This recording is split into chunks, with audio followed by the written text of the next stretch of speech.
샬롬, 좋은 아침입니다. 오늘도 말씀을 통해서 이 하루를 인도함 받는 그런 지혜로운 신앙인들 다 되기를 소망합니다. 오늘은 고린도전서 4장 6절 한 절 말씀만 좀 생각해 보려고 합니다. 내일까지 좀 같은 주제를 다뤄볼까 싶은데요. 오늘 말씀에서는 이 교만한 마음에 대해서 언급을 하고 있습니다. 이 교만이라는 것이 무엇인가 그것을 이야기하면서 우리 그리스도인들이 하나님 앞에서 어떠한 삶을 살아야 할 것인가를 교훈해 주고 있다라고 볼 수 있습니다. 오늘 6절 말씀해 보시면 형제들아 내가 너희를 위하여 이 일에 나와 아볼로를 들어서 본을 보였으니 라고 말씀을 하죠. 바울이나 아볼로가 함께 본을 보인 것이 있다라는 겁니다. 자기 자신과 그리고 아볼로를 예를 들어서 이제 이야기를 하고 있는 건데요. 그걸 통해서 자신이 하는 자신들의 그 모습들을 통해서 본받을 것이 있다. 배워야 할 것들이 있다라고 이제 말하고 싶은 거죠. 그렇다면 이 바울과 아볼로가 본을 보였던 일, 그리고 그것으로 인해서 이 고린도 교인들이 배우게 하고자 했던 그 일이 뭘까요? 그것은 바로 너희로 하여금 기록된 말씀 밖으로 넘어가지 말라 한 것을 우리에게서 배워라고 말씀을 합니다. 무엇을 본을 보였다라고 말씀하고 있는 겁니까? 기록된 것들, 기록된 말씀 밖으로 넘어가지 않는 삶을 보였다라는 거죠. 여기서 말하는 이 기록된 말씀이라는 것은 그 당시로 말하면 구약이겠죠. 그리고 더 나아가서 이 폭을 좀 넓혀보자면 이제 사도 바울이 전했던 어떤 그런 메시지까지도 다 포함이 될 겁니다. 왜 이 말씀을 하고 있는 걸까요? 계속해서 우리가 생각해보고 있는 것처럼 이 고린도 교회에는 네 분파가 있지 않았습니까? 그 분파들 가운데 특히 그리스도파라는 게 있거든요. 바울파, 아볼로파, 게바파, 그리고 이 그리스도파가 있잖아요. 이 그리스도파는 성령님을 믿고 나서 구원을 받았으면 이제 모든 것이 다 자유하다라고 생각을 했던 것 같습니다. 특히 나중에 보면 알 수 있다시피 6장 12절에 보면 모든 것이 내게 가하다라고 그렇게 말했던 사람들이 있었던 것 같거든요. 그런 사람들은 어떤 논리를 갖고 있습니까? 이제 성령님으로 인해서 구원을 받았으니 율법에 더 이상 얽매일 필요가 없다라고 그렇게 생각을 했던 거겠죠. 그래서 이 성경을 중요하게 생각하지 않고 이제 각종 방종하는 길로 나아갔던 것 같습니다. 이제 조금 더 뒤에 가보면 음행에 대한 이야기들도 나오거든요. 결국 그런 것들도 교만과 같이 연결을 시켜서 설명하고 있는 걸로 봐서는 이제 이 방종하는 길이 결국은 음행 이런 데까지 나아갔던 것으로 보이는 거죠. 뿐만 아니라 이 고린도 교회 교인들은 서로 나뉘어져서 자신들이 좋아하는 지도자들을 지켜 세우는 그런 분위기도 있었던 것 같습니다.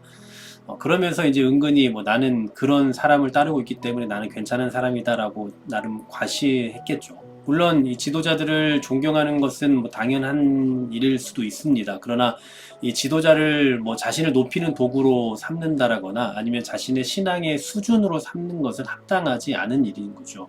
예를 들어서 나는 어느 교회를 다닌다. 어떤 유명한 목사님 교회를 다닌다. 그래서 나는 신앙이 굉장한 것처럼 그렇게 생각하는 거, 그건 옳지 않다라는 거예요. 결국 이 6절에서 말씀하고 있는 그 교만한 마음이라는 것은 이 모든 것을 다 경계하고 있는 그런 말씀으로 볼 수 있습니다. 특히나 여기서 이 교만한 마음이 나오고 있죠. 그리고 이것에서 끝나는 것이 아니라 기록한 말씀 밖으로 넘어가는 일을 지금 연결을 시켜놓고 있어요. 결국 뭘 말하고 있는 겁니까?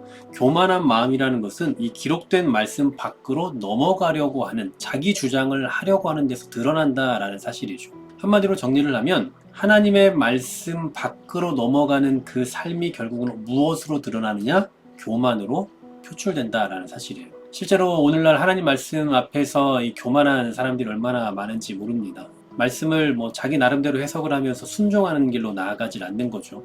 사실은 겸손이라는 말은요, 기록된 말씀 밖으로 넘어가지 않는 것, 그래서 그 기록된 하나님의 말씀대로 순종하는 삶을 사는 모습으로 나타날 겁니다. 개혁교회는 이 사실을 굉장히 강조해 왔죠. 그래서 하나님의 말씀이 가는 만큼 가고 하나님의 말씀이 멈추는 데서 멈춰라. 이것이 개혁교회의 모토였거든요. 하나님의 말씀에 인도를 받지 않는 것도 문제지만 하나님의 말씀이 멈추는 데서 멈추지 않고 나아가는 것도 문제인 거죠. 디모데후서 3장 17절에 보면 성경은 하나님의 사람으로 온전하게 하는 효력이 있다라고 그렇게 말씀하고 있잖아요.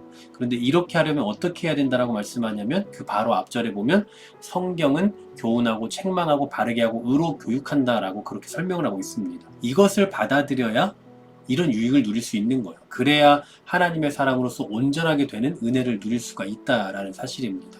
그러므로 오늘 본문을 통해서 우리가 알 수 있는 이 교회 안에서 나타나는 그 교만은 결국 이 말씀 바깥으로 나아가려고 하는 것. 그 말씀이 이 지시하고 명령하고 말씀하는 그 이상의 것으로 나아가려고 하는 행태로 나타나게 되고 결국 그런 것을 교만이라고 말할 수 있다라는 사실이죠. 우리는 이 기록된 말씀에 대해서 어떻게 반응하며 살아가고 계십니까?